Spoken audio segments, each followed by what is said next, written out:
Hey guys, welcome to Source Point. आज अभी हम लोग डिस्कस कर रहे हैं वीज़ा नाइस की करंट अफेयर्स जो कि हमारी सितंबर मंथ की है। तो काफ़ी टॉपिक हमारी कंप्लीट हो गई है। पॉलिटी हो चुकी है, इंटरनेशनल रिलेशन स्टार्ट हो रही है। तो इसमें हमारी एक लेसन आ चुकी है और अभी जो टॉपिक हम लोग देखने वाले हैं वो India and multilateral development institution के बारे में देखेंगे।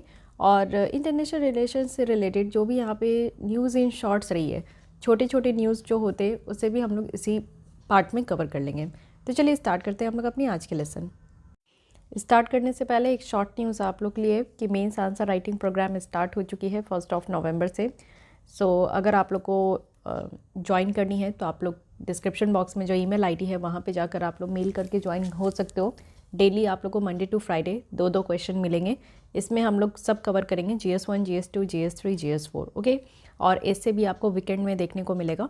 तो मंडे टू फ्राइडे 2 क्वेश्चन लिखने के लिए आप लोग हमारे इनिशिएटिव को ज्वाइन कर सकते हैं। आपको उसकी डिटेल्स जो है वो मेल करने पे आप लोग को पता चलेगा, ओके।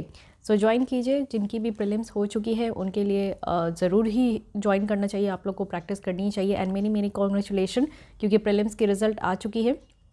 कल रात में आई थी बट मेरी तबीयत थोड़ी ठीक नहीं है, इसलिए मैं कोई अपडेट नहीं कर पाई। और साथ ही कल आपकी लेसन भी नहीं आई थी। बट आप लोग के मैसेजेस देखी, बहुत सारे बच्चों की सिलेक्शन भी हुई है, तो मेनी कॉन्ग्रेचुलेशन। बट बहुत सारे बच्चों की रिजेक्शन भी हुई है। बट मैं आपको एक ही चीज़ कहूँगी, this is not your rejection, this is a time, this is an opportunity to analyse your self. First need to analyse your self कि आपकी मिस्टेक्स कहाँ थी। एनालाइज योर वीक पोर्शन कि कहाँ आपको ज़्यादा और भी पढ़ने की ज़रूरत है, अपनी एरिया को और ज़्यादा स्ट्रॉन्ग करने की ज़रूरत है। तो ये एक मौका होता है जिसमें कि आप खुद को एनालाइज कर सकते हो और खुद की कमियों को निकाल सकते हो। तो देखिए, UPSC is not a game, UPSC is a big champ. तो आपको उस हिसाब से ही काम करना होगा। जब तक आप UPSC के लेवल तक नहीं पहुंचोगे तब तक UPSC आपको हर बार अपॉर्चुनिटी देगा कि आप खुद को उस लेवल तक लेकर आओ। तो अभी टाइम है कि आप लोग खुद को गिव योर टाइम। मीन्स मैं यही कहूँगी कि कल जब रिज़ल्ट आया है तो उसके बाद बहुत सारे बच्चे हताश होंगे। तो कोई बात नहीं, आप लोग खुद को टाइम दो, लेकिन ऐसा भी नहीं कि एक हफ्ते आप लोग बैठ जाओ। 1-2 दिन सफिशिएंट है। उसके बाद फिर से आप अपनी टाइम टेबल बनाओ, रूटीन बनाओ और पढ़ना स्टार्ट कीजिए। इसके अलावा कोई भी ऑल्टरनेटिव नहीं होता है, okay. So the best alternative is to start your study with an appropriate time table routine, okay. तो उसके साथ स्टार्ट कीजिए। बाकी मैं यहाँ पे हूँ ही, जिस तरीके से हमारा करंट अफेयर्स की लेसन चल रही है वो लेकर चलूँगी। और काफ़ी आप लोग की रिक्वेस्ट आ रही है कि मैं और भी लेसन्स लाऊं जो स्टैटिक पोर्शन है, क्योंकि पेपर आप लोग देख रहे हो कि स्टैटिक पे ज़्यादा डिपेंडेंट है। अगर आप लोग करंट ही सिर्फ पढ़ के जा रहे हो तो आपको एक बहुत बड़ा धक्का लग सकता है। तो स्टैटिक पे ज़्यादा आप लोग ध्यान दीजिए। तो इकॉनमी की लेसन मैं स्टार्ट करने वाली हूँ। रमेश सिंह बुंग की स्टार्ट करूँ, ठीक है। वो मैं करूँ या ना करूँ, आप लोग कमेंट करके बता सकते हो, क्योंकि आप लोग की ही रिक्वेस्ट है। एक तो स्पेक्ट्रम आप लोग चाहते हो कि मॉडर्न हिस्ट्री की स्पेक्ट्रम में स्टार्ट करूँ, तो वो भी मैं करूँगी, क्योंकि स्टैटिक पोर्शन को अब यहाँ पे मैं चाहती हूँ कि उसको भी मैं कवर करा दूँ, जिससे कि आपको पूरी तरीके से एक लेसन यहाँ पे मिल सके, ओके। तो चलिए स्टार्ट करती हूँ। आज की कुछ लेसन बाकी है, इसे मैं प्रोवाइड कर देती हूँ। मैं अभी यहाँ पे आज 30 अक्टूबर है, तो आज अभी मैं रिकॉर्ड करी हूँ। देखती हूँ रात तक वीडियो अगर चला जाता है तो आप लोग की जो आंसर राइटिंग मेंस प्रोग्राम है वो कल से स्टार्ट होगी 1 नवंबर। लेकिन अगर मैं 1 नवंबर को ये वीडियो अपलोड करती हूँ तो फिर आज से ही आपका यहाँ पे स्टार्ट होगा। तो आप लोग जल्दी से जल्दी ज्वाइन हो लीजिए, क्योंकि 2 महीने का मैं रखूँगी। दिसंबर 31 तक ही आपका प्रोग्राम चलेगा। तो आई होप कि ये 2 महीने में आपकी जो मेंस आंसर राइटिंग की जो स्किल्स है वो और ज़्यादा ग्रूम हो सके। So let's start with our topic. First topic है आज की, India and multilateral development institution. ये न्यूज़ में क्यों है? क्योंकि रिसेंटली ब्रिक्स की जो यहाँ पे बैंक है, जिसे हम लोग न्यू डेवलपमेंट बैंक कहते हैं, एंड समटाइम्स इसको ब्रिक्स बैंक भी कहते हैं, तो इनके द्वारा एडमिट किया गया है कि बांग्लादेश, यूनाइटेड अरब एमिरेट्स और Uruguay as its new member. तो ये 3 कंट्री यहाँ पे ज्वाइन की है as of its extensive membership expansion program जैसे, ओके। तो अब देखिए फिर से NDB न्यूज़ में आ चुका है, तो इसलिए इसके बारे में आपको पता होना चाहिए। ये जो न्यू डेवलपमेंट बैंक है ये मल्टीलैटरल डेवलपमेंट इंस्टीट्यूशन है, जो कि 6 जब ब्रिक्स की मीटिंग हुई थी। एंड ब्रिक्स स्टैंड फॉर, यहाँ पे आपको 5 कंट्रीज़ देखने को मिलेंगे जो कि इसके मेंबर है। B for Brazil, R for Russia, I for India, C for China and S for south Africa, okay. तो ये जो 6th ब्रिक्स समिट हुई थी फोर्टलेजा में 2014 में, तब उस समय यहाँ पे न्यू डेवलपमेंट बैंक का गठन हुआ था। इसका पर्पस क्या था? इसका पर्पस था कि ऑथराइज्ड कैपिटल होनी चाहिए, US डॉलर का 100 बिलियन जो है इस बैंक में होनी चाहिए, जिससे कि हर एक कंट्रीज़ को यहाँ पे जो भी इसके मेंबर कंट्रीज़ हैं उनके पब्लिक और प्राइवेट इंफ्रास्ट्रक्चर में ये सपोर्ट कर सके। साथ ही जो सस्टेनेबल डेवलपमेंट प्रोजेक्ट है ब्रिक्स नेशन में, उसमें ये सपोर्ट कर सके। तो सपोर्ट प्रोवाइड करने के लिए यहाँ पे इनका खुद का एक बैंक क्रिएट किया गया। गवर्नेंस स्ट्रक्चर क्या था? तो एक्चुअली ये जो बैंक है ये फंक्शंस करती है through a board of governor, एक बोर्ड ऑफ डायरेक्टर भी है, यहाँ पे प्रेसिडेंट है एंड वाइस प्रेसिडेंट है। ये जो प्रेसिडेंट है ये इलेक्ट किए जाते हैं, यानी कि जो भी फाउंडिंग मेंबर है वो रोटेशनल बेसिस पे कुछ सालों पे यहाँ पे इलेक्ट होकर यहाँ पे प्रेसिडेंट बनते हैं इस बैंक के। Okay, so this is all about this new development bank. और यहाँ पे आप समझते हैं कि मल्टीलैटरल डेवलपमेंट इंस्टीट्यूशन होता क्या है। तो बेसिकली आप देखो कि जो ब्रिटेन वुड्स इंस्टीट्यूशन है उससे ये स्टार्ट हुआ है कि जो यहाँ पे जितनी भी कंट्रीज़ में आप देखो वॉर होती है, तो जब युद्ध होता है तो कोई कंट्रीज़ जो है ना वो 10-15 साल पीछे चले जाती है, क्योंकि कहीं पे भी किसी कंट्री में अगर वॉर होता है तो आप देखते हो कि पब्लिक प्रॉपर्टी, प्राइवेट प्रॉपर्टी बहुत ज़्यादा नुकसान हो जाता है, जिसकी वजह से उस कंट्री को फिर से वैसे ही खड़े करने में काफ़ी साल लगते हैं, प्लस काफ़ी खर्चे लगते हैं, और प्लस यहाँ पे ह्यूमन लेबर भी बहुत ज़्यादा जाता है। तो इसलिए जो भी यहाँ पे इस तरीके के नेशन है उनको हेल्प करने के लिए, उनको फिर से रीबिल्ड करने के लिए ये कॉन्सेप्ट ब्रिटेन वुड्स इंस्टीट्यूशन से निकल कर आया है, और जिससे कि आप देखो कि इन सारे देशों को यहाँ पे फाइनेंशियल असिस्टेंस प्रोवाइड करने के लिए एक ग्लोबल फाइनेंशियल सिस्टम यहाँ पे बनाई गई है। अगर मल्टीलैटरल डेवलपमेंट इंस्टीट्यूशन की बात करें तो इसे हम लोग एक इंटरनेशनल फाइनेंशियल इंस्टीट्यूशन कहते हैं, जिसको 2 या 2 से ज़्यादा कंट्रीज़ के द्वारा यहाँ पे आपका चार्टर्ड किया जाता है। और किस पर्पज़ के लिए? तो मेनली यहाँ पे इकोनॉमिक डेवलपमेंट को इंकरेज करने के लिए, जो कि पुअर नेशंस में होती है। तो जो यहाँ पे गरीब देश है उनमें यहाँ पे इकोनॉमिक डेवलपमेंट हो उसके लिए यहाँ पे इंकरेज किया जाता है। और इसलिए यहाँ पे आप देखो कि मल्टीलैटरल डेवलपमेंट इंस्टीट्यूशन है, नाम में ही है मल्टीलैटरल। इट मीन्स कि 2 से ज़्यादा देश जो है वो एक साथ आते हैं और यहाँ पे जो गरीब देश है उनको यहाँ पे हेल्प करते हैं। और प्राइमरी गोल क्या होते हैं ये मल्टीलैटरल डेवलपमेंट इंस्टीट्यूशन के? कि ग्रांट इशू करना है, लो कॉस्ट लोन यहाँ पे देनी है, जिससे कि जो सोशल और इकोनॉमिक कंडीशन है वो इम्प्रूव हो सके। ओके, जितनी भी डेवलपिंग नेशंस है उनको काफ़ी फ़ंड की प्रॉब्लम होती है, तो वो फ़ंड की प्रॉब्लम यहाँ से ओवरकम हो सके। ट्रेडिशनली अगर हम लोग देखें तो एक इनिशिएटिव है जो कि डेवलप कंट्रीज़ के द्वारा ये लिया गया है। इट मीन्स कि जो डेवलप कंट्रीज़ होते हैं, जो ऑब्वियस विकसित देश है, तो वो विकासशील देशों के लिए काफ़ी ज़्यादा हेल्प करते हैं। तो उसी तरीके से आप समझ सकते हो कि जैसे इसी चीज़ को देखते हुए बहुत सारे मल्टीलैटरल डेवलपमेंट जो इंस्टीट्यूशन है उसको स्टार्ट किया गया। जैसे आप NDB देख सकते हैं, एशियन इंफ्रास्ट्रक्चर इन्वेस्टमेंट बैंक है, जिसमें बहुत सारे डेवलप कंट्रीज़ है वो डेवलपिंग कंट्रीज़ को हेल्प करते हैं। ये बस अब आप लोग समझो। और साथ ही वो डेवलपिंग कंट्रीज़ को हेल्प करते हैं तो किस किस फील्ड में हेल्प करते हैं? इंफ्रास्ट्रक्चर डेवलपमेंट में, एनर्जी सेक्टर में, एजुकेशन सेक्टर में एंड इन्वायरमेंटल सस्टेनेबिलिटी के सेक्टर में। आज आपको मेरी वॉइस में बहुत ज़्यादा फ्लक्चुएशन देखना पड़ रहा होगा, but please cooperate with me, क्योंकि अभी भी मैं अगर रिकॉर्ड नहीं करूँ तो 2 दिन का गैप हो जाएगा आपके लिए, तो फिर वो अलग आपके लिए एक बर्डन हो जाएगा। तो डेली आप लोग पढ़ो, something is better than nothing वाली फॉर्मूला है। तो मैं छोटी सी हाफ आवर्स की ये लेसन प्रोवाइड करती हूँ, जिसमें देखती हूँ कि कितना तक मैं रिकॉर्ड कर सकती हूँ। ठीक है, चलिए देख लेते हैं कि मेजर ग्लोबल और रीजनल मल्टीलैटरल जो यहाँ पे आपका डेवलपमेंट इंस्टीट्यूशन है, इसमें इंडिया जो मेंबरशिप है उसके बारे में। वर्ल्ड बैंक ग्रुप है, जो कि आप लोग जानते हो कि ईयर ऑफ फॉर्मेशन आप देख सकते हो कि इसके अंदर 4 है। हेडक्वार्टर वॉशिंगटन में है, और टोटल मेंबर आप लोग देख सकते हो IBRD है, IFSC है, IDA है और MEGA है। इसमें टाइप ऑफ फाइनेंसिंग कैसी है? तो इसमें आपको दोनों तरीके से देखने को मिलेगी। एक तो कंसेशनल लोन होती है और दूसरी नॉन कंसेशनल लोन भी है।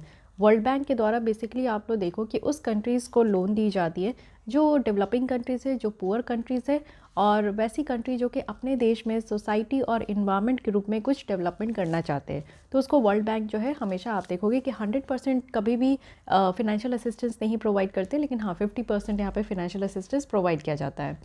IMF की बात करते हैं, ये दूसरी बॉडी है जिसका गठन यहाँ पे 1944 सेम एज़ वर्ल्ड बैंक के जैसा है। इसकी भी हेडक्वार्टर आपको वाशिंगटन DC USA में देखने को मिलेगी। इसमें टोटल मेंबर कितने हैं? तो 190 है। ओके, ये आपको टोटल मेंबर याद करने नहीं होते हैं, बट एक लमसम आपको आइडिया होना चाहिए कि टोटल नंबर ऑफ़ कंट्री हमारे वर्ल्ड में कितनी है। तो इस तरीके के जो यहाँ पे इंस्टीट्यूशन है तो इसमें कितने मेंबर एटलीस्ट इंक्लूड है। तो आप लोग देख सकते हो कि ऑलमोस्ट सब है, 1-2 देश ही छूटे हुए हैं, तो वैसा आप लोग देख सकते हो।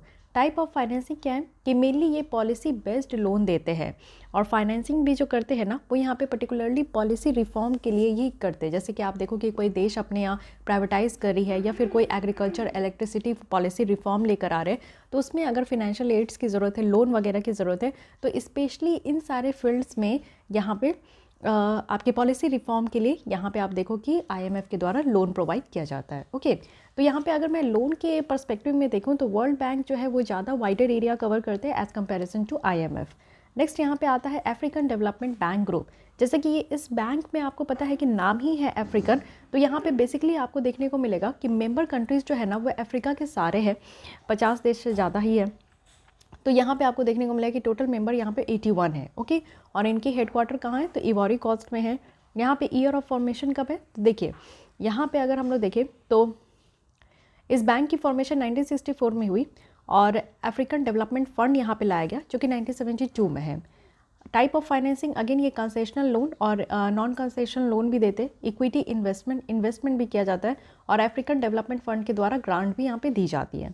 फिर आता है एशियन डेवलपमेंट बैंक। तो एशियन डेवलपमेंट बैंक में यहाँ पे टोटल कंट्री आप देख सकते हो कि 68 है और साथ ही साथ ये 1966 में इसका डेवलपमेंट हुआ, इस्टेब्लिशमेंट हुई सॉरी, और इसकी जो यहाँ पे हेडक्वार्टर है वो फिलीपींस के मनीला में है। ठीक है, साथ ही आप देखो कि यहाँ पे भी जो है वो ग्रांट दिया जाता है, लोन वगैरह दी जाती है, इक्विटी इन्वेस्टमेंट होती है। न्यू डेवलपमेंट बैंक जो कि ब्रिक्स बैंक है 2014 में लाया गया, शंघाई में है, चाइना के शंघाई में, और 8 मेंबर्स है अभी, ये लेटेस्ट एक्सपेंशन के बाद रखा गया। साथ ही अभी 3 न्यू कंट्रीज़ ऐड हुए हैं ना, तो टोटल 8 हो गए इसके मेंबर। ठीक है, 5 तो ब्रिक्स के है ही, साथ ही अभी आप लोग 3 कंट्री और देखें। यहाँ पे गारंटीज़ और लोन वगैरह दिया जाता है प्राइवेट इन्वेस्टर्स को इन्वेस्टमेंट के लिए, प्रोजेक्ट बैंक बॉन्ड वगैरह होती है, तो उन सारे फील्ड में आप देख सकते हो मेनली जो इसके मेंबर कंट्रीज़ है ना उनको हेल्प करने के लिए इस तरीके का एक पर्टिकुलर बैंक बनाया गया।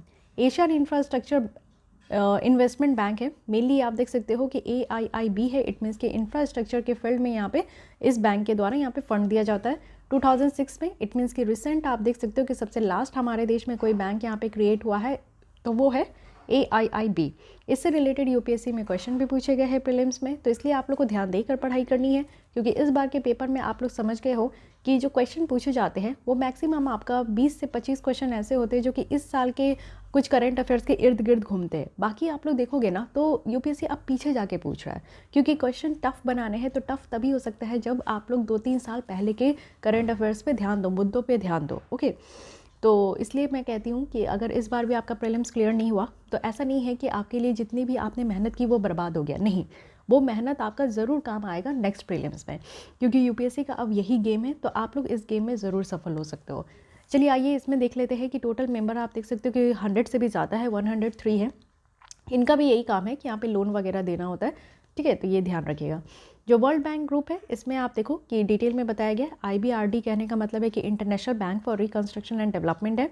देन IDA है the international development association, IFSC है international finance corporation, and then यहाँ पे MIGA है multilateral investment guarantee agency, and international centre for settlement of investment dispute है। ठीक है, तो जो टर्म है वर्ल्ड बैंक ये कलेक्टिवली यहाँ पे IBRD और IDA को मिलाकर है, इट मीन्स कि वर्ल्ड बैंक कहा जाता है, तो इसमें आप लोग समझ सकते हो कि IBRD और IDA जो है ये दोनों मिलाकर यहाँ पे कही जाती है। ये चीज़ें ध्यान रखनी कि हम लोग सबका पार्ट है, लेकिन ये जो है international centre for settlement of investment dispute, इसका इंडिया मेंबर नहीं है, ये चीज़ आपको ध्यान रख लिए। ओके, तो ये बात हुई, लेकिन अब समझते हैं कि इस तरीके के मल्टीलैटरल डेवलपमेंट इंस्टीट्यूशन का इंपॉर्टेंस क्या होता है डेवलपिंग कंट्रीज़ के ऊपर। जैसे हम इंडियन हैं तो हमारे देश को क्या इससे फ़ायदा होता है। सबसे पहले आप देखो कि जो भी यहाँ पे काम करते हैं, चाहे वो पब्लिक सेक्टर हो या प्राइवेट सेक्टर हो, इसके साथ क्लोजली यहाँ पे काम करते हैं डेवलपिंग कंट्रीज़ का। तो यहाँ पे जो मल्टीलैटरल डेवलपमेंट इंस्टीट्यूशन है ये मेजर सोर्स होते हैं फाइनेंशियल और टेक्निकल असिस्टेंस का। तो अगर हमारे देश में आप देखते हो कि कई बार वर्ल्ड बैंक की सहायता हमें मिलती है, हम लोग न्यू डेवलपमेंट बैंक से भी, AIIB से भी कई तरीके के हम लोग फाइनेंशियल लोन वगैरह लिए हुए, जस्ट बिकॉज क्योंकि अगर हमें ग्राउंड वाटर से रिलेटेड कुछ काम करना है, पानी से रिलेटेड मीन्स वाटर से रिलेटेड कुछ काम करना है, एयर पॉल्यूशन को टैकल करनी है, या फिर हमारे देश में आप लोग देखो कि पॉवर्टी एलिवेशन की कोई प्रोग्राम है, पोषण अभियान है, तो इस तरीके के बहुत सारे अभियान हैं जिसमें कि मल्टीलैटरल डेवलपमेंट जो इस तरीके की इंस्टीट्यूशन है ना वो हमें पैसे देते हैं जिससे कि हम लोग इस तरीके का काम कर सकें और हमारे देश में डेवलपमेंट हो, सोसाइटल लेवल पे भी और साथ ही साथ इन्वायरमेंटल लेवल पे भी। तो ये दोनों याद रखिएगा, एक तो फिनेंशियल यहाँ पे मदद मिलती है और दूसरी यहाँ पे टेक्निकल मदद भी मिलती है। साथ ही ये जो इंस्टीट्यूशन है ना ये सिर्फ लोन ही नहीं प्रोवाइड करते और ग्रांट ही नहीं प्रोवाइड करते, बल्कि ये एक्सपर्ट असिस्टेंस भी प्रोवाइड करते हैं। मान लीजिए कि हमारे देश में जैसे कि फाइनेंशियल इंक्लूजन है, जनधन योजना लाया गया, तो एक एक्सपर्ट असिस्टेंस प्रोवाइड करते हैं कोई भी पॉलिसी के ऊपर कि किस तरीके से उसको इम्प्लीमेंट करना चाहिए, उस पॉलिसी में और क्या क्या फीचर्स होने चाहिए, बेनिफिशरीज़ को और क्या यहाँ पे पर्क्स वगैरह प्रोवाइड करना चाहिए जिनसे कि उनको फ़ायदा हो। तो यहाँ पे आप लोग देख सकते हो कि ये सारी यहाँ पे एक्सपर्ट असिस्टेंस जो है वो भी प्रोवाइड की जाती है, तो ये भी आप ध्यान रखिएगा। आईएमएफ जो है वो पॉलिसी बेस्ड लोन तो यहाँ पे देती ही है, जिससे कि किसी भी देश को, जैसे हमारे देश की जो इंडियन इकॉनमी है उसको काफ़ी हेल्प हुआ है कि हम लोग लाइसेंस कोटा परमिट रिजिम जो था ना उससे हम लोग बाहर निकले और एलपीजी रिफॉर्म लेकर आए। तो हमारे देश में 1991 में एक बहुत बड़ी दुर्घटना हुई थी दुर्घटना नहीं, this was taken as a good news, क्योंकि ये अच्छा काम हुआ था हमारे देश में। हमारी जो इकॉनमी थी वो बहुत बड़ी तरीके से रिफॉर्म हुई थी, और ये इतना बड़ा रिफॉर्म करना बहुत ही मुश्किल था एक डेवलपिंग कंट्रीज़ के लिए, बट फिर भी हम लोग किए। इट मीन्स कि हम लोग अपने इकॉनमी को लिबरलाइज़ किए, प्राइवेटाइज़ किए, और हम लोग अपने देश को ग्लोबलाइज़ किए। इट मीन्स कि हम लोग एक्सचेंज किए अपनी आइडियाज़, अपनी कल्चर, अपनी ट्रेडिशन, अपनी क्विज़न विद अदर कंट्रीज़। ओके, तो ये इतने बड़े लेवल पे जाके हमें रिफॉर्म करना था, तो उस समय सबसे ज़्यादा मदद हमें कोई किया तो आईएमएफ किया, है कि नहीं। तो इसलिए आप लोग समझ सकते हो कि किसी भी डेवलपिंग कंट्रीज़ को डेवलप करने के लिए यहाँ पे इन सारे इंस्टीट्यूशन का काफ़ी ज़्यादा रोल होता है, और हमारे देश में तो हुआ ही। और इन इंस्टीट्यूशन से आप देखो कि हम लोग फ़ंड भी बोरो करते हैं, जैसे कि इंटरनेशनल कैपिटल मार्केट से फ़ंड बोरो करते हैं। साथ ही इससे क्या होता है कि अगर कोई भी तरीके का डिसएडवांटेज है, मान लीजिए कि हमारे पास हमारे देश में लो क्रेडिट रेटिंग है, इसके कारण हमारे देश में ज़्यादा पैसा नहीं है, लोन नहीं है, तो इससे भी हम लोग ओवरकम हो पाते हैं इन सारे इंस्टीट्यूशन के मदद से। साथ ही आप देखो कि ये काफ़ी ज़्यादा सपोर्ट प्रोवाइड करते हैं रीजनल और ग्लोबल चैलेंजेस से लड़ने के लिए भी। जैसे अगर हम लोग देखें तो हमारी जो हेल्थ और एजुकेशन है इस सेक्टर में यहाँ पे इम्प्रूव हुआ है काफ़ी इनके फिनेंशियल असिस्टेंस के कारण। फिजिकल लेवल पे देखें तो हमारे देश में आज की डेट में सड़कों की कमी नहीं है, रेलवे स्टेशन की कमी नहीं है। साथ ही इंफ्रास्ट्रक्चर आप देखते हो तो हमारी सड़कें, रेलवे, हाईवेज़ ये काफ़ी ज़्यादा आज की डेट में मॉडर्न हो चुके हैं। वर्ल्ड बैंक के द्वारा लोन असिस्टेंस भी दिया गया है, किसमें, तो एजुकेशन फील्ड में, जो कि सर्व शिक्षा अभियान है, तो इसमें यहाँ पे वर्ल्ड बैंक के द्वारा दी गई है। Green national highway corridor project है, ये सब इंडिया में ऐसे प्रोजेक्ट हैं जिसमें कि वर्ल्ड बैंक के द्वारा काफ़ी हद तक सहायता किया गया है। इवन आप देखो कि पॉवर्टी रिडक्शन है, गरीबी को कम करना है, इसकी तरफ भी आप लोग देखो कि अगर हमारे देश में गरीबी कम होगा तो ये कैसे होगा, हमारे देश में ग्रोथ लाना होगा, एम्प्लॉयमेंट जनरेशन ज़्यादा से ज़्यादा करना होगा, तभी हम लोग पॉवर्टी को रिड्यूस कर सकते हैं। ओके, साथ ही आप देखो कि इंटरनेशनल मॉनेटरी कॉपरेशन प्रमोट हो सकता है, और ये होता भी है हमारे देश में। हम लोग ग्लोबल गोल्स तक रीच कर पाते हैं, जैसे कि एक सस्टेनेबल डेवलपमेंट गोल है, ये ग्लोबल गोल है 2030 तक हमें जो है 17 गोल के टारगेट को यहाँ पे रीच करना है, तो ये भी हम लोग कर पाते हैं क्योंकि इस तरीके के इंस्टीट्यूशन हमें हेल्प करते हैं। साथ ही क्लाइमेट फाइनेंस असिस्टेंस भी प्रोवाइड करते हैं। आज की डेट में हर एक देश के ऊपर ये प्रेशर है कि कार्बन डाइऑक्साइड की इमिशन को कम कीजिए, कार्बन न्यूट्रल बनाइए, कार्बन फुटप्रिंट को कम कीजिए। तो ये सारी जो बर्डन है, तो हम जैसे हमारी देश है, हमारे देश में कोयले का ज़्यादा इस्तेमाल होता है, फाइन, और हम लोग कोयला इंपोर्ट करते हैं क्योंकि हमारे देश में हाई क्वालिटी और अच्छी क्वालिटी के तो कोयले मिलते ही नहीं हैं। एंथ्रासाइट एक बेस्ट क्वालिटी ऑफ कोल होते हैं जो कि हमारे यहाँ सिर्फ जम्मू एंड कश्मीर वाले रीजन में मिलता है। मोस्ट ऑफ द जो कोयला हमारे देश में मिलता है वो लिग्नाइट है, तो लिग्नाइट आप देखते हो कि इसमें पोल्यूशन बहुत ज़्यादा होता है, तो इसलिए हम लोग गुड क्वालिटी ऑफ कोल को इंपोर्ट करते हैं। अब हम लोग कोयला बेस्ड कोल है देश है, साथ ही हमारे यहाँ फॉसिल फ्यूल्स वगैरह काफ़ी हद तक इस्तेमाल होता है, तो ये थोड़ी नेक्स्ट टू इम्पॉसिबल है हमारे देश में। अभी के टाइम पे ऐसा नहीं है कि कभी भी नहीं कर सकते, बट अभी के टाइम में ऐसा नहीं है कि हम लोग कार्बन इमिशन को डायरेक्टली कम करें या फिर रिड्यूस करें बहुत जल्दी, तो ये थोड़ी प्रॉब्लम है।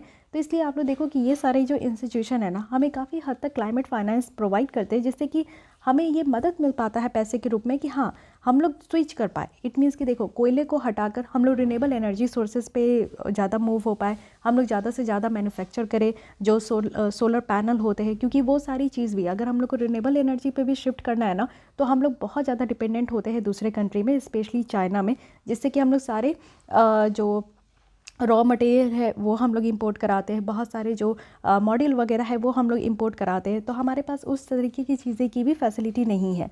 तो इसलिए फिनेंशियल असिस्टेंस मिलता है हमें इन सारे इंस्टीट्यूशन से, जिससे कि हम लोग यहाँ पे इन सारे फैक्टर्स को ओवरकम कर पाते हैं। साथ ही इससे हमारे यहाँ के इन्वेस्टर्स और जो बिज़नेस लीडर्स हैं उनको भी काफ़ी हद तक हेल्प मिल पाता है, और इससे आप लोग देखो कि डेवलपिंग नेशंस को हेल्प मिल पाता है कि हम लोग ज़्यादा से ज़्यादा सोल्यूशन क्रिएट कर पाए ग्लोबल चैलेंजेस को लेकर। और इसी में आप लोग देख सकते हो कि हमारे यहाँ इंटरनेशनल सोलर अलायंस है, जिसको हम लोग फ्रांस के साथ मिलकर 2015 में इनॉग्रेट किए थे, और इसके तहत क्या है कि इसके हेडक्वार्टर आपको गुरुग्राम में देखने को मिलेगा, ठीक है। तो इसमें क्या है कि वर्ल्ड बैंक के द्वारा भी यहाँ पे सहायता हमें की गई थी इंटरनेशनल सोलर अलायंस में, तो ये भी ध्यान रखना है। अब देखते हैं कि कंसर्न क्या है मल्टीलैटरल डेवलपमेंट इंस्टीट्यूशन को लेकर, जो कि इंडिया के द्वारा यहाँ पे हाईलाइट किया गया है। सबसे बड़ी बात होती है ना कि इन सारे इंस्टीट्यूशन में कि डेवलप्ड कंट्रीज़ के द्वारा काफ़ी डोमिनेंस देखने को मिलता है।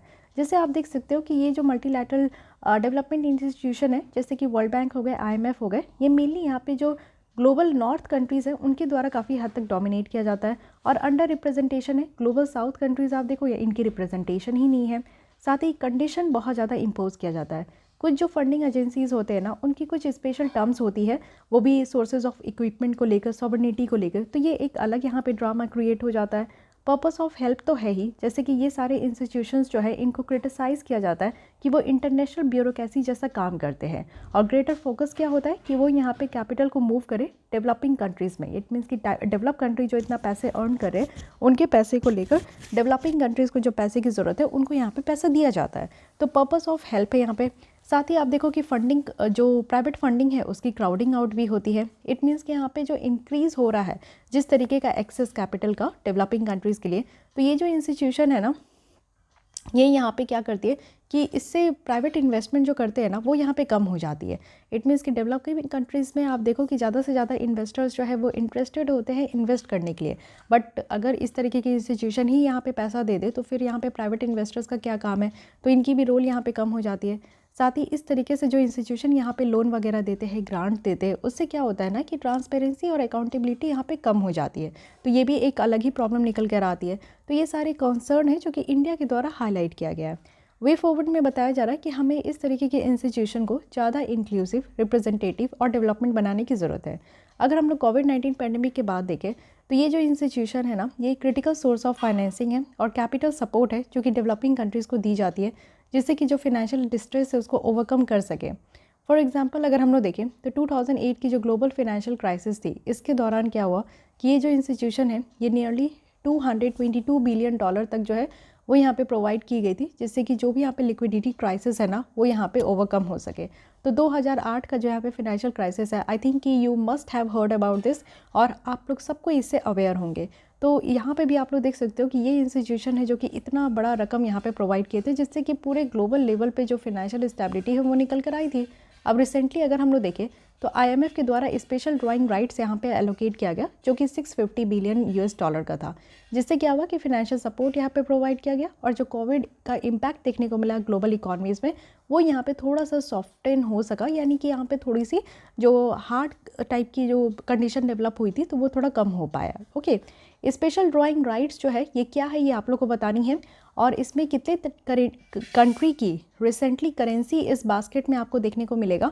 ये आपको टोटल नंबर ऑफ कंट्रीज़ की करेंसी जो जो यहाँ पे बास्केट में इंक्लूड है, इट मीन्स कि स्पेशल ड्राइंग राइट्स में इंक्लूड है, ये आपको बतानी है। ओके, सो देखिए जो भी मैं क्वेश्चन पूछती हूँ टेक इट सीरियसली, क्योंकि ये सारे क्वेश्चन मैं वैसे पूछती हूँ जो कि यूपीएससी का एक पार्ट होता है। ठीक है, ये तो आपको समझना बहुत ज़्यादा ज़रूरी है कि यूपीएससी की कुछ बेसिक टॉपिक्स है जो कि आपको प्रीलिम्स के लिए देखने को मिलेगी, कुछ बेसिक टॉपिक्स है जो कि आपको मेंस के लिए देखने को मिलेगा। तो अगर आप लोग अच्छे से प्रिपेयर कर रहे हो तो आप समझ चुके होंगे कि यूपीएससी कहाँ फोकस करता है, और मैं जितनी क्वेश्चन पूछती हूँ जिस टॉपिक से, उस टॉपिक को अगर आप लोग खुद से जाकर सर्च करते हो तो आप लोग समझो कि आप लोग अपनी तरफ से भी जो है कुछ एक्स्ट्रा गेन कर लिए। ओके, तो इसलिए मैं क्वेश्चन पूछती हूँ तो आंसर करने का कोशिश कीजिए। साथ ही देखिए कि डायरेक्ट इनडायरेक्ट जो कंडीशन लगाई जाती है उसको फेज आउट करने की ज़रूरत है। बहुत सारी यहाँ पे कंडीशन लगाई जाती है और आप देखते हो कि one size fit all approach, ये अप्रोच कभी भी करेक्ट नहीं हो सकता। हम लोग अपनी इंडिया में ही आप लोग देखते हो कि कोई भी पॉलिसी लाई जाती है तो हर बार कंप्लेन ये निकल कर आता है कि one size fit for all. अब देखिए एक ही जूते खरीद लो आप, आपके घर में जितने भी मेंबर हैं चाहे वो 5 हो या 10 हो, आप लोग एक साइज़ के जूते खरीद के ले आओ और सारे लोगों को बोलो कि आप हम लोग सबको यही शूज़ इस्तेमाल करेंगे, तो क्या ये पॉसिबल है? तो वैसे ही आप लोग देखो कि किसी एक कंट्री में या पूरे पृथ्वी में ये पॉसिबल ही नहीं है कि एक पॉलिसी बना दी, एक कंडीशन, एक टर्म्स एंड कंडीशन लिख दी और सबको ये फॉलो करना है। ये नेक्स्ट टू इम्पॉसिबल होगा, क्योंकि हर कंट्रीज़ में अलग तरीके की प्रॉब्लम है, हर कंट्रीज़ के लोगों की अलग इश्यूज़ है। तो इसलिए ये जो कंडीशन लगाए जाते हैं ना उसको फेज आउट करना ज़रूरी है। साथ ही यहाँ पे चेंजेस करना ज़रूरी है, जो इंटरनल एडमिनिस्ट्रेटिव लॉज है उसमें चेंजेस करना है, गवर्नेंस रिफॉर्म लाने की ज़रूरत है। जिस तरीके से वर्ल्ड बैंक का काम करने का तरीका है, IMF का काम करने का तरीका है, उसको यहाँ पे रिफॉर्म करने की ज़रूरत है। साथ ही जो न्यू इंस्टीट्यूशन है उसको और ज़्यादा स्ट्रेंथन करे, जैसे कि आप देखो कि न्यू डेवलपमेंट बैंक हो गए, AIIB है, तो इसको और ज़्यादा स्ट्रेंथन करने की ज़रूरत है, जिससे कि साउथ साउथ कोऑपरेशन और ज़्यादा प्रमोट हो। ओके, तो ये सारी वे फॉरवर्ड है जो कि मुझे बहुत अच्छे पॉइंट्स लगे यहाँ पे। आप लोग इसको डायरेक्टली यहाँ से लेकर अपने आंसर राइटिंग में इंक्लूड कर सकते हो। अब रिलेटेड न्यूज़ देख लेते हैं। Suspension exclusion of countries from international organisation. तो चलिए देखते हैं। आपको पता है कि अफ़गानिस्तान में क्या तहलका मच चुका है। वहाँ पे तालिबान के द्वारा जो है पूरी तरीके से अफ़गानिस्तान को अपने कब्जे में लाया गया है। तो बहुत तरीके की चेंजेस हुई है। So this changes are very important for upcoming any exam. तो यहाँ पे सबसे पहले देखें तो इंटरनेशनल मॉनेटरी फंड जो IMF है उनके द्वारा अनाउंस किया गया है कि वो अपनी इंगेजमेंट अफ़गानिस्तान के साथ सस्पेंड कर रहे हैं जब तक ये क्लैरिटी नहीं हो जाता कि इंटरनेशनल कम्युनिटी जो है वो इसके तहत, यानी कि यहाँ पे तालिबान के द्वारा जो गवर्नमेंट लीड की जा रही है उनके द्वारा अगर कोई भी क्लैरिटी नहीं होता तब तक IMF जो है अपनी इंगेजमेंट अफ़गानिस्तान के साथ सस्पेंड करता है। वर्ल्ड बैंक के द्वारा क्या किया गया, वर्ल्ड बैंक भी यहाँ पे हॉल्ट कर दी। इट मीन्स कि अफ़गानिस्तान में जो भी प्रोजेक्ट था जिसमें कि वर्ल्ड बैंक के द्वारा financial assistance, technical assistance, expert opinion यहाँ पे दिया जा रहा था, तो वो सब अभी रोक दिया गया है। साथ ही अगर हम लोग देखें तो डिसीजन जो अफ़गानिस्तान के मेंबरशिप का था यूनाइटेड नेशन को लेकर, इसको भी पेंडिंग किया गया है। यूनाइटेड नेशन के द्वारा इवन रिफ्यूज़ कर दिया गया है कि वो तालिबान गवर्नमेंट को रिकॉग्नाइज़ भी करते हैं। जब ये ग्रुप जो है अफ़गानिस्तान में निकल कर आया था 1996 से लेकर 2001, तब भी इसको नहीं माना गया था। आज के भी डेट में इसको रिकॉग्नाइज़ करने से यहाँ पे यूनाइटेड नेशन के द्वारा इनकार कर दिया गया है। सार्क की अगर हम लोग बात करें, South Asian association of regional corporation, this is an organisation of 7 countries. तो अब आपको बताना है कि सार्क की हेडक्वार्टर कहाँ है, और इसमें जो 7 कंट्रीज़ की मैं नाम बोल रही हूँ तो क्या वो कौन सी 7 कंट्रीज़ है उसके नाम मुझे बताइए ज़रा। तो पाकिस्तान का जो इंसिस्टेंस देखने को मिल रहा है कि तालिबान को यहाँ पे अलाउ करना चाहिए कि वो अफ़गानिस्तान को रिप्रेजेंट करें, तो अदर जो सार्क मेंबर है वो यहाँ पे अग्री नहीं हो रहे हैं, क्योंकि आपको पता है कि पाकिस्तान बहुत ज़्यादा यहाँ पे सपोर्ट कर रहा है अफ़गानिस्तान में तालिबान को, इससे उसी को फ़ायदा है। तो अगर आप लोग देखो तो सबसे पहले हम इंडियंस ही इसे अपोज़ करेंगे, और इंडिया ही नहीं है बाकी और देश जो है वो भी इसको अपोज़ कर रहे हैं। ठीक है, इंटरनेशनल लॉ अगर हम लोग देखें कि कौन कौन से ऐसे कानून हैं जो कि यहाँ पे इंटरनेशनल ऑर्गेनाइजेशन जिससे कि मेंबर को इंक्लूड किया जाता है, सस्पेंड किया जाता है, बाहर निकाला जाता है। तो यहाँ पे मैं आपको थोड़ा थोड़ा बता देती हूँ, क्योंकि इतने डेप्थ में जाकर क्वेश्चन कहीं से नहीं पूछा जाता। देखिए, ऐसे इंटरनेशनल ऑर्गेनाइजेशन जो कि यहाँ पे एक्सक्लूजन, एक्सपल्सन और जो सस्पेंशन है किसी मेंबर कंट्रीज़ के लिए अगर प्रोवाइड किए, तो यूनाइटेड नेशन चार्टर के यहाँ पे आर्टिकल 6 है, जिसमें कि यूनाइटेड नेशन जनरल असेंबली को ये अलाउ किया गया है कि वो किसी कंट्री को एक्सपेल कर सकते हैं, बाहर निकाल सकते हैं। और किसके रिकमेंडेशन में, तो यूनाइटेड नेशन सिक्योरिटी काउंसिल के रिकमेंडेशन में। अगर कोई कंट्री जो है वो वायलेट कर रहे हैं, इट मीन्स कि जो भी सिद्धांत यहाँ पे यूनाइटेड नेशन चार्टर्स के तहत लिस्टेड है, अगर उसको कोई कंट्री इसके सिद्धांत के अकॉर्डिंग नहीं है तो उसको बाहर कर सकते हैं। फाइन, ये चीज़ें हैं। IMF की अगर आप लोग देखो तो IMF में भी ये कहा गया है कि जो मेंबर कंट्रीज़ है उनको सस्पेंड भी कर सकते हैं और बाहर भी निकाल सकते हैं अगर वो IMF की जो भी ऑब्लिगेशन है उसको मीट नहीं कर रहे तो। और इसको टेक्निकल टर्म में यहाँ पे IMF के तहत जो है कंपलसरी विड्रॉवल भी कहा जाता है। तो this term is again very important कि व्हाट इज़ कंपलसरी विड्रॉवल, या फिर आपको 4 स्टेटमेंट दे दिए जाएंगे, उसमें से आपसे पूछा जाएगा कि कंपलसरी विड्रॉवल कहते किसको है। ठीक है, तो ये चीज़ ध्यान रखिएगा। आर्टिकल 5 जो यूनाइटेड नेशन चार्टर का है, इसमें यहाँ पे सस्पेंशन रखा गया है किसी कंट्री का, यूनाइटेड नेशन की मेंबरशिप है तो उसको यहाँ पे सस्पेंड भी कर सकते हैं, तो ये आर्टिकल 5 में है। आर्टिकल 6 में क्या है कि अगर यूनाइटेड नेशन सिक्योरिटी काउंसिल के द्वारा रिकमेंड कर दिया गया तो यहाँ पे यूनाइटेड नेशन जनरल असेंबली जो है वो कंट्री को बाहर निकाल सकती है। ओके, सो यूनाइटेड नेशन और यहाँ पे IMF में है कि वो एक्सपेल कर सकते हैं, सस्पेंड कर सकते हैं। बट यहाँ पे वो कंट्रीज़ भी, वो ऑर्गेनाइजेशन देख लेते हैं जिसमें कोई भी प्रोविज़न नहीं है इस तरीके से मेंबर कंट्रीज़ को बाहर निकालने का। तो यहाँ पे सबसे पहले आपका सार्क आता है। सार्क में है कि कोई भी कंट्रीज़ को यहाँ से बाहर नहीं निकालना है, और इस तरीके की जो इंटरनेशनल ऑर्गेनाइजेशन है ना, उसमें आप देखो कि पावर है कि वो सस्पेंड कर सकते हैं और एक्सपेल भी कर सकते हैं कंट्री को जो भी इस डॉक्ट्रिन में बेस्ड है। इट मीन्स कि इंटरनेशनल कोर्ट ऑफ जस्टिस जो है ICJ है, उनके अगर यहाँ पे आप देखो कि उनके द्वारा जो डॉक्ट्रिन है अगर उसकी तर्ज पे देखें तो कुछ यहाँ पे इंटरनेशनल ऑर्गेनाइजेशन को पावर है कि वो कंट्रीज़ को एक्सपेल भी कर सकते हैं या सस्पेंड भी कर सकते हैं। तो ICJ के तहत इनको यहाँ पे पावर मिल रही है। तो एज़ पर द डॉक्ट्रिन अगर हम लोग देखें तो यहाँ पे 3 सिचुएशन है जब कंट्री को एक्सपेल किया जाता है। मान लीजिए कि अगर कोई रिजिम है कंट्री में जो चेंज हो रही है, मान लीजिए कि हमारे देश में कोई एक ऐसा रीजन है जहाँ पे कोई ऐसा हमारे देश में जगह है, या फिर हमारे देश में ही कुछ ऐसा है कि हम लोग पहले डेमोक्रेटिक थे बट अब एंटी डेमोक्रेटिक हो जाएंगे। जैसे आप लोग देख सकते हो कि अफ्रीकन यूनियन ने माली और नाइजर को 2010 में सस्पेंड कर दिया गया था। ठीक है, तो क्योंकि वो पहले डेमोक्रेटिक थे फिर बाद में एंटी डेमोक्रेटिक हो गए, तो उसको हटा दो भैया। सेकंड है कि अगर यहाँ पे ह्यूमन राइट की वॉयलेशन हो रही है तो ह्यूमन राइट की वॉयलेशन के कारण भी उस देश को हटा दिया जाएगा। और थर्ड है कि अगर कोई कंट्री कमिट करते कोई आर्म्ड एग्रेशन। सो ये कुछ रीजंस है, ठीक है। तो ये ICJ के तर्ज पे यहाँ पे किसी कंट्री को एक्सपेल किया जाता है, तो ये भी याद रखिएगा। तो काफ़ी इंपॉर्टेंट टेबल है, मुझे लगता है कि आप लोग को इसका स्क्रीनशॉट ले लेना चाहिए। ओके, न्यूज़ इन शॉर्ट देखते हैं। सबसे पहले है कि यूनाइटेड नेशन सिक्योरिटी काउंसिल के द्वारा रेजोल्यूशन एड्रेस किया गया की कंसर्न ऑफ अफगानिस्तान। तो देखिए क्या है, यूनाइटेड नेशन SC जो है उनके द्वारा यूनाइटेड नेशन SC रेजोल्यूशन 2593 है। आप याद रखिएगा ये किससे रिलेटेड है, और इंडिया यहाँ पे चेयर कर रहे हैं और स्पॉन्सर किया जा रहा है फ्रांस, UK, US के द्वारा। और यहाँ पे 13 मेंबर कंट्रीज़ है जो कि इसके फेवर में वोट कर रहे हैं, इसके अगेंस्ट में कोई नहीं है। कंसर्न यहाँ पे रशिया और चाइना के द्वारा शेयर किया गया है, और इसमें कुछ ग्रुप्स भी है, स्पेशली आपको इस्लामिक स्टेट देखने को मिलेंगे। यूगर जो ईस्ट तुर्किस्तान इस्लामिक मूवमेंट है वो भी है, जिनका नाम यहाँ पे नहीं है इस डॉक्यूमेंट में। ओके, अब इस रेजोल्यूशन का क्या की पॉइंट है, इस रेजोल्यूशन में आप देखो कि Afghan territory not to be use to threaten और attack any country. It means कि जो अफगान टेरिटरी है उसको इस तरीके से इस्तेमाल नहीं किया जाएगा कि किसी और देश को यहाँ पे अटैक किया जाए, या फिर डराया जाए, या फिर शेल्टर दिया जाए, या फिर टेररिस्ट को ट्रेन किया जाए, या फिर फाइनेंस किया जाए किसी भी टेररिस्ट अटैक के लिए। तो अफगान टेरिटरी को इस तरीके से यूज़ नहीं करना है। सेकेंड है कि स्पेसिफिकली यहाँ पे मेंशन किया गया कि कोई भी अगर individual United nation security council resolution जो 1267 है इसके द्वारा अगर यहाँ पे डेजिग्नेट किया जाता है, जिसमें कि अगर वो इंसान लश्कर तैयबा या फिर लश्कर मोहम्मद से इंक्लूडेड है, तो यानी इससे रिलेटेड है, तो हाउएवर ये जो रेजोल्यूशन है ना, ये इस ग्रुपिंग को काफ़ी कंडेम करते हैं। तो यहाँ पे अगेन दो आपका आ गया है, एक तो है 1267 जो कि टेररिस्ट ग्रुप से रिलेटेड है, एंड 2593 जो कि यहाँ पे कंसर्न ऑन अफगानिस्तान के ऊपर बताया जा रहा है। इंडिया के द्वारा काफ़ी एक्टिव रोल प्ले किया गया है इस रेजोल्यूशन में, और क्योंकि आप लोग को पता है कि हम लोग भी चाहते हैं कि अफगानिस्तान में एक वेल सेटल्ड गवर्नमेंट हो। तालिबान को तो हम लोग कभी भी एक्सेप्ट नहीं किए थे, इवन हम लोग स्टार्टिंग में ये भी नहीं चाहते थे कि हम लोग तालिबान से टॉक करें, बट अब हम लोग मजबूर है क्योंकि तालिबान वहाँ पे टेक ओवर कर चुका है।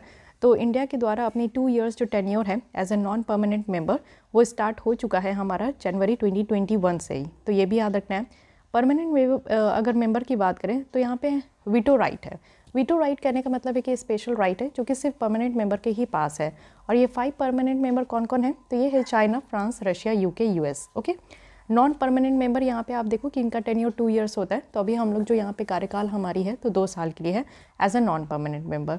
तो अफ्रीका से कितने मेंबर आते हैं, ओनली 3। एशिया से 2 आते हैं, तो अभी जो मेंबर बना है इंडिया वो एशिया से ही है।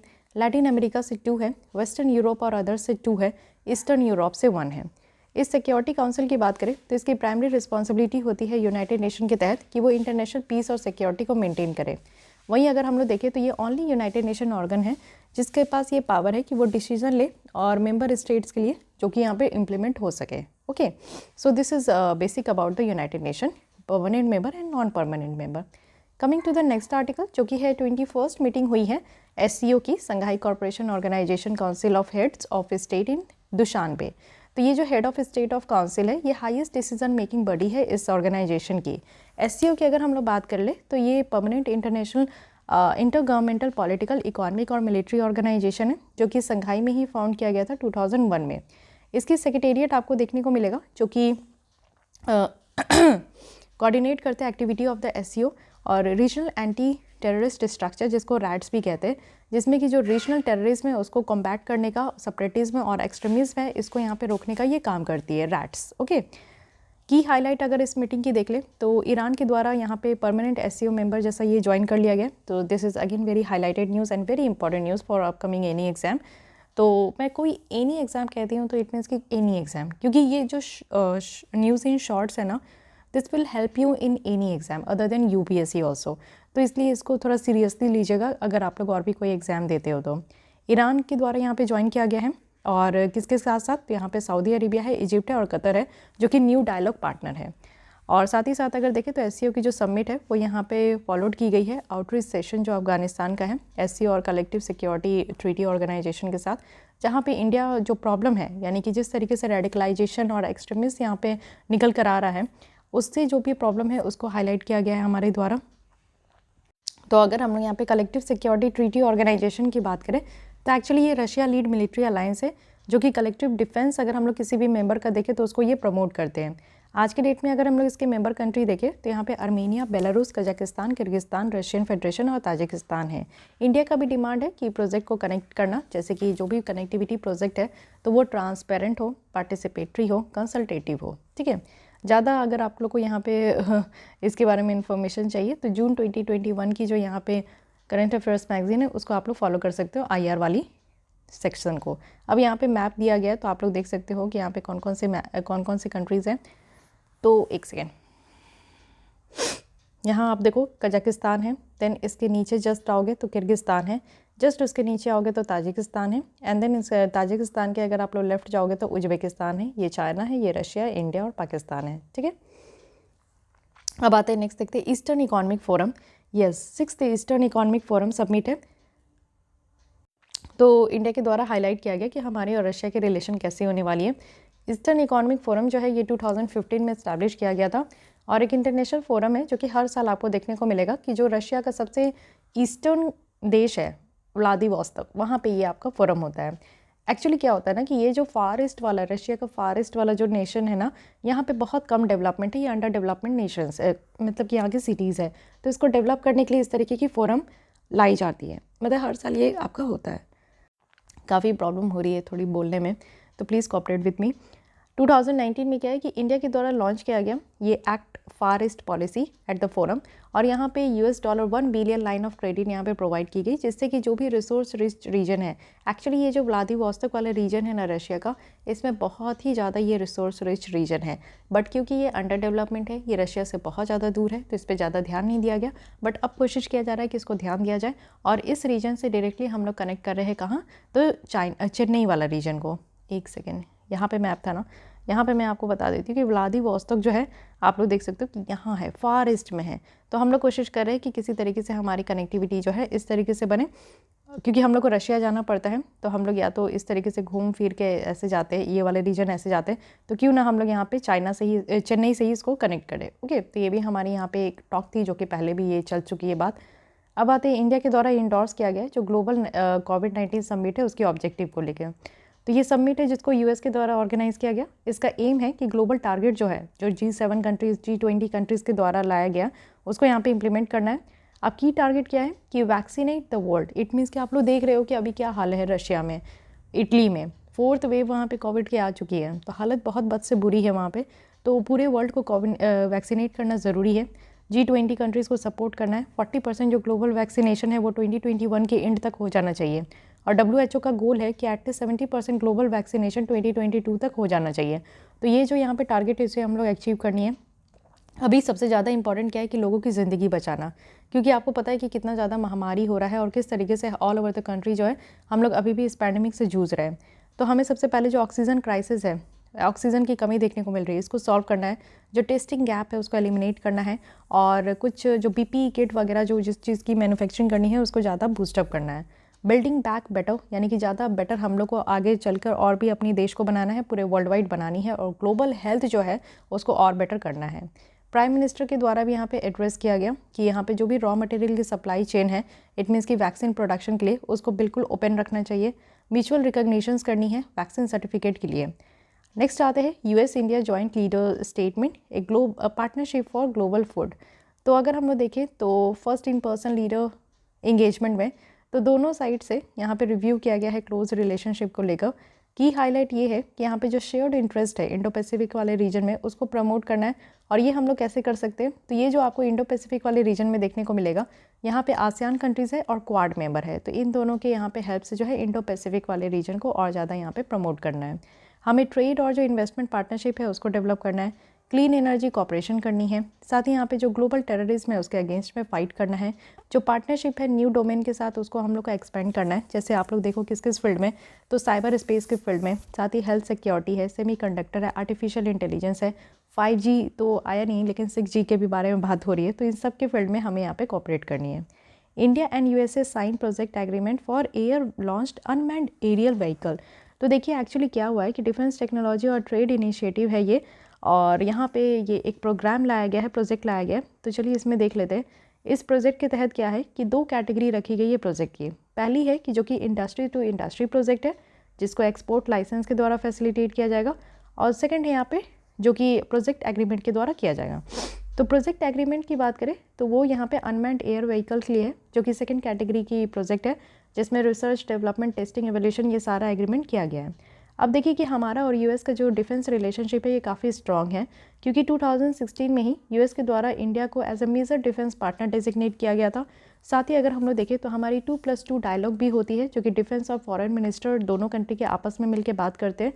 2+2 इट मीन्स कि इंडिया के यहाँ पे डिफेंस और फॉरेन मिनिस्टर है, साथ ही यूएसए के यहाँ पे डिफेंस और फॉरेन मिनिस्टर है, इसलिए इसको 2+2 डायलॉग कहते हैं।